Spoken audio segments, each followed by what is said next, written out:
ครับผมชื่อนายธนากรขันแก้วรหัส071ชั้นปีที่1/3คณะศึกษาศาสตร์มาจากมหาวิทยาลัยการกีฬาแห่งชาติวิทยาเขตมหาสารคามวันนี้จะมานำเสนอการตัดสินกีฬาวอลเลย์บอลครับ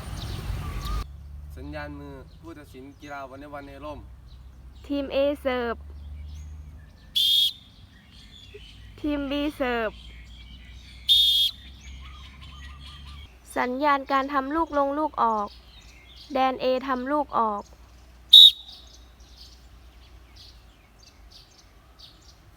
แดน B ทำลูกออกแดน A ทำลูกลง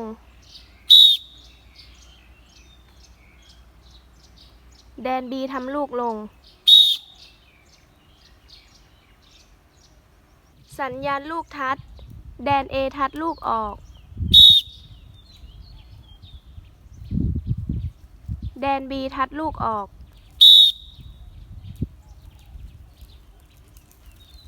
สัญญาณการพาบอลทีม A พาบอลทีม B พาบอล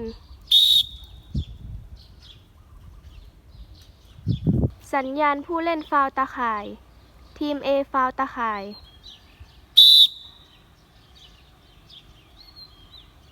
ทีม B ฟาวล์ตาข่ายสัญญาณผู้เล่นล้ำเส้นแดนใต้ตาข่าย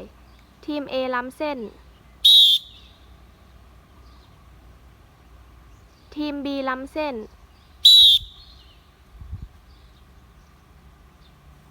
สัญญาณผู้เล่นแดนหลังเล่นเกิน3 เมตรผู้เล่นทีม A เล่นเกิน3 เมตร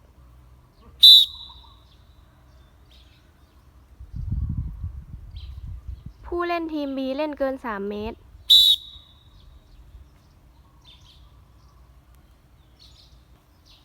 สัญญาณผู้เล่นแดนหน้าโอเวอร์เข้าไปในแดนฝั่งตรงข้าม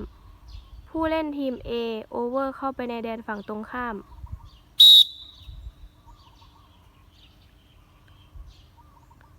ผู้เล่นทีม B โอเวอร์เข้าไปในแดนฝั่งตรงข้าม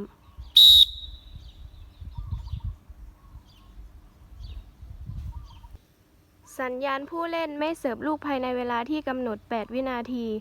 ผู้เล่นทีม A ไม่เสิร์ฟลูกภายในเวลาที่กำหนด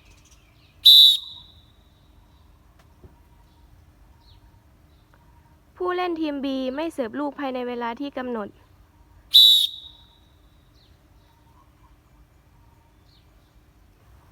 สัญญาณผู้เล่นสลับตำแหน่ง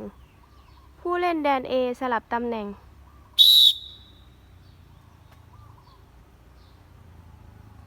ผู้เล่นแดน B สลับตำแหน่ง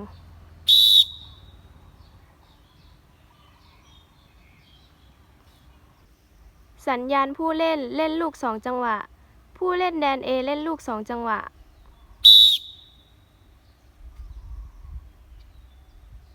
ผู้เล่นแดน B เล่นลูก2 จังหวะ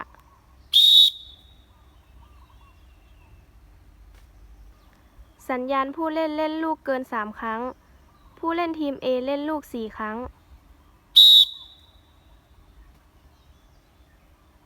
ผู้เล่นทีม B เล่นลูก4 ครั้ง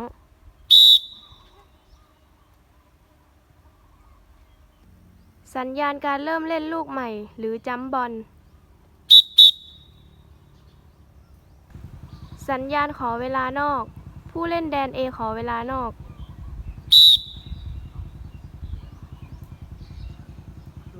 ผู้เล่นแดน B ขอเวลานอก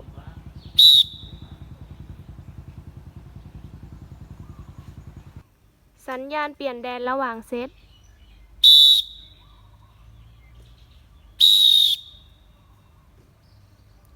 สัญญาณจบเกม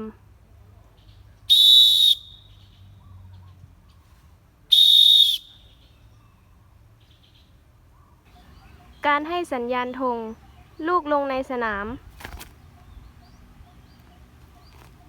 ลูกออกนอกสนามเมื่อผู้เล่นทัดบอลออกนอกสนามเมื่อบอลออกนอกแนวเสาอากาศ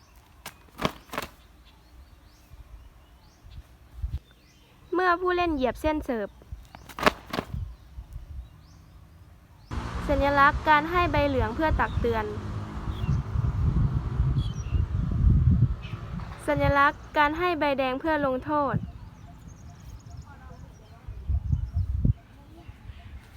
สัญลักษณ์การให้ใบแดงใบเหลืองพร้อมกันหมายถึงการไล่ออก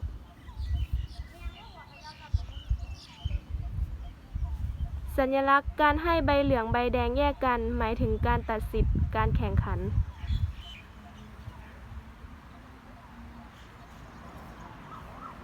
สัญลักษณ์การเตือนเมื่อผู้เล่นถ่วงเวลา ผู้เล่นแดน A ถ่วงเวลา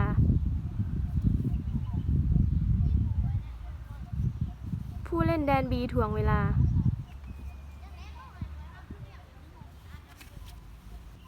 กับผมก็ขอจบการนำเสนอเพียงเท่านี้ครับ